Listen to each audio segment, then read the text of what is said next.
RB എന്ന് പറഞ്ഞിട്ടൊരു battalion ഉണ്ട്, ഒരു ഗ്രൂപ്പ് ഉണ്ട്. പിന്നെ അതുപോലെ അമ്മൂസ് ഗിഫ്റ്റ് എന്ന് പറഞ്ഞ വേറൊരു ഗ്രൂപ്പ് ഉണ്ട്. പിന്നെ എന്നെ സ്നേഹിക്കുന്ന ഒരുപാട് പേര് ഇതേപോലെ ഗ്രൂപ്പും ഇൻഡിവിജ്വൽ ആയിട്ടൊക്കെ എനിക്ക് മെസ്സേജ് അയക്കാറുണ്ട്. ഇതുപോലെ പല പല ഗിഫ്റ്റ്സ് വരാറുണ്ട്. ഇന്നിപ്പോ ഞാനിത് തൃശ്ശൂർ വന്ന സമയത്ത് എന്നെ കാണാൻ വേണ്ടിയിട്ട് ജിഷേറ്റയും പില്ലാതെ ചേച്ചിയും പിന്നെ അതുപോലെ നമ്മുടെ ഫഹു വന്നിട്ടുണ്ടായിരുന്നു. അതുപോലെ എന്നെ സ്നേഹിക്കുന്ന കുറെ പേര് എനിക്ക് കുറെ ഗിഫ്റ്റ് ഒക്കെ ആയിട്ടാണ് വന്നിട്ടുണ്ടായിരുന്നത്. റോസ് ഫ്ലവർ ഒക്കെ കിട്ടിയിട്ടുണ്ടായിരുന്നു.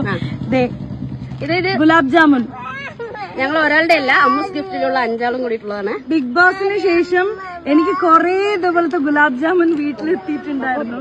എന്തായാലും ഒരുപാട് സന്തോഷം. Thanks to Bigg Boss.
But you know,